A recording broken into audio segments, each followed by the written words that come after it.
Okay, hello everyone, and it's Natalie here again with another unedited Natalie.TF introduction video. The second of its breed, marking my first channel appearance since, it's been a year and a half already. Maybe I should make these introduction videos more often, but I need a webcam. Anyways, I got not one but two preamble topics this week, because both of them are pretty darn important. First, let's talk about my personal news. I moved out of my childhood home. Yes, I talked about how I became a homeowner last month, but this week I am finally moving into my new home, meaning this is the last opportunity I will have to film this bedroom, the only bedroom I have ever known. There's a certain melancholic feeling that comes with leaving a place like this, but I'm also ready for a change. I've been in the same darn room for so dang long, and looking out the same drafty window. You are too big for your own good, you drafty window. In case it's not obvious, I am definitely reading from a script, because could I remember all this? No, I couldn't. So naturally, there are a lot of little things about the layout of this home that do annoy me and are fixed in the new home. For example, the placement of my desk. Aligned right next to a door like that kinda sucks. I won't need to walk downstairs to use the secondary bathroom or access the laundry room. The kitchen layout is way nicer, and my bedroom will be significantly bigger, complete with a walk-in closet that I will put an exercise bike inside of it, because what else? Because where else is it supposed to go? The insulation build quality is also just better because the building is over 40 years newer than the old house. And yeah, this house was built in the 1950s, late 50s. This one was built, I'm not going to say the exact year, that is a secret fact. As a location, it's in a pretty ideal spot. Suburbia is the trap that forces people to be dependent on cars, but if you live in the downtown of the suburbs, you can get most of what you need just by walking. I can fulfill the un-American dream of walking to the grocery store, pharmacy, post office, and bank. Glorious. However, I will still miss this place. It is ingrained in my memory. It is home within my mind. But I'm 29 years old. It's actually my birthday when I'm filming this. Happy birthday, Natalie. Actually, no, that's a lie. I'm filming this one day before because time constraints. Yes. Anyways, and it's time to move on with my life. And here I originally wanted to promise the recording of my new home next week. And here I originally wanted to promise the recording of my new home next week, but the move date got delayed, so look for that before the end of the year, I guess. Can't promise any sooner. Anyways, now tape. Why must you do like this? Yeah, this is how Natalie reads her script. And now she's done with that page. Here's time for the second page. Get the Natalie close up and the finger close up. Very important. Oh gosh, why did I promise this the same week as the film rundown? Verde Doohickey 2.0 has been my big project this year, and one that I am making strides with periodically. Production began on February 4th, 2023, when I first started creating the outline, and for the first month I was on a roll with it. I wrote over 65,000 words of outline of the various chapters in about 3 weeks, and I wrote down 50,000 words of character background and lore within 15 days back in June. With progress like that, I was on a roll and established a good tempo with this project. But then I kept working on other projects. This includes narrative projects, reviews, the time vampire that was Regalia Lost V3 reworks, that was you dastardly dastard. Now you are done, and that's good. Oops, huh? Wait. Yeah, technology is weird. Uh, wait, you did that in mid-sentence. Let me start that entire sentence over again. This includes narrative projects, reviews, the Empire that was Dragali Lost D3 reworks, and expanding rundowns with the introduction of weekly TSF showcase segments. Such as, will I actually do this properly this time? Yeah, such as that. Oh gosh, am I seriously going to be while doing this? Maybe not. And yeah, because people need to know about this stuff. They need to know. People need to know about this stuff. Yep, exactly. Okay, am I done? Alright, now that's the next topic. Anyways, we're done with you. Go away now. I misclicked. Darn it, drats. Be darn. Beg Vava darn. Yes.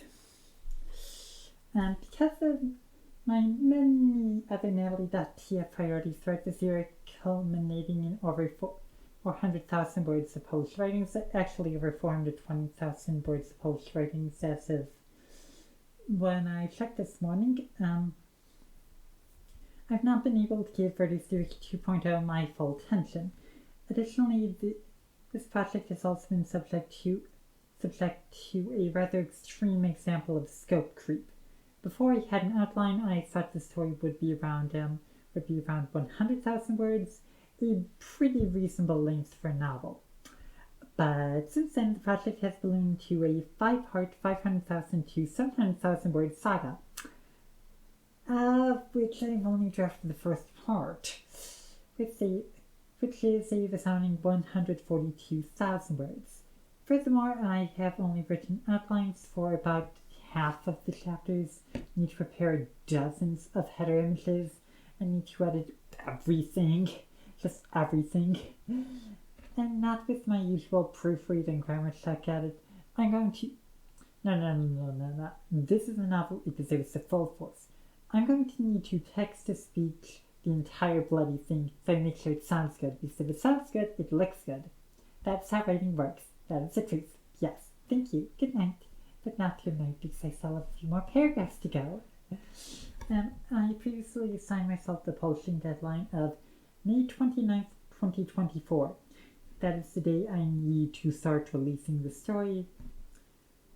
That is the day I need to start releasing the story, one chapter a day, in order to tell this massive story in real time.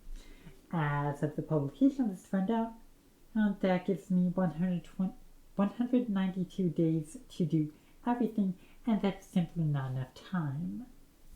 Even if I wrote 5,000 words a day, which is not sustainable for me, I wish it was, it isn't, that it only gives me 80 days for editing, outlining, art direction, and everything else. I'm not even talking about work.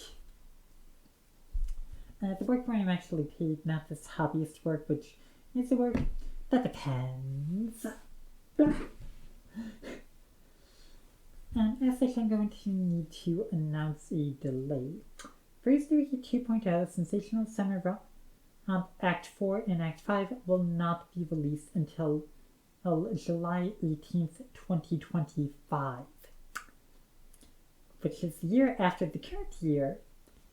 Yeah, wait, no, I said that wrong. Which is 2 years after the current year. Yes. Good job, Natalie. This is why you need to follow your goddamn script. However, Verde's Doohickey 2.0 Sensational Summer Romp Act 1, Act 2, Act 3 will retain their original release dates and will be released starting on May 29th, 2024. So parts 4 and 5 have been delayed. 1, 2, and 3. Those are coming out when I originally said they would. I really hope I don't need to delay anything again, but this means I will need to write approximately 280,000 words, edit 420,000 words, outline 6 chapters, write an additional 30 of 47 total chapters, and create 52 images within 100, and do, okay, Okay, and do all of that within 192 days. Next page. Do you think you can do that? Oh, totally, no problem, dude. It's not like I have shit else planned for Natalie.TF in the first half of 2023. I actually don't expect the site to be a ghost town. And, well, okay, there will be the regular Redreamer review and that stuff, but beyond that, no.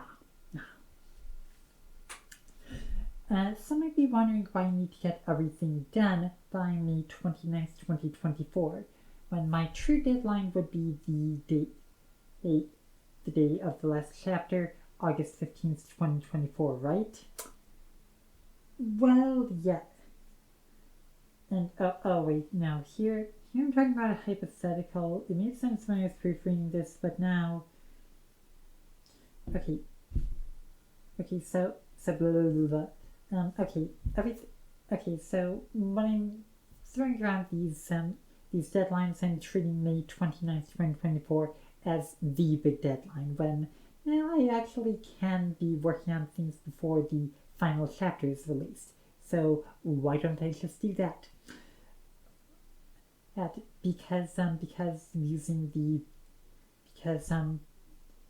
if you take May 29th and August 15th, you get 78 days.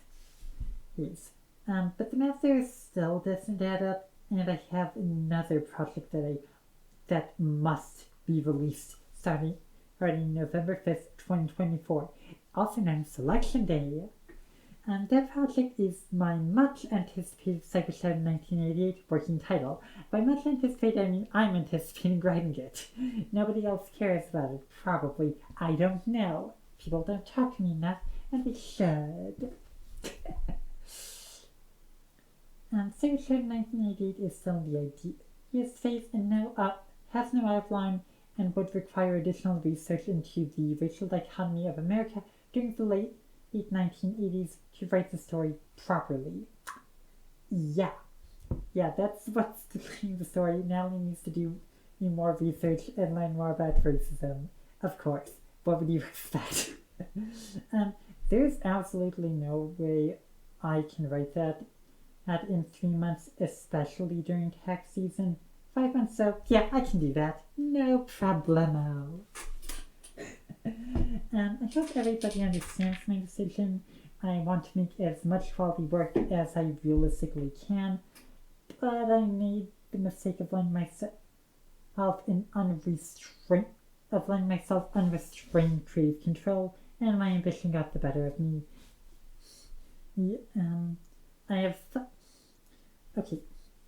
My ambitions got the better of me.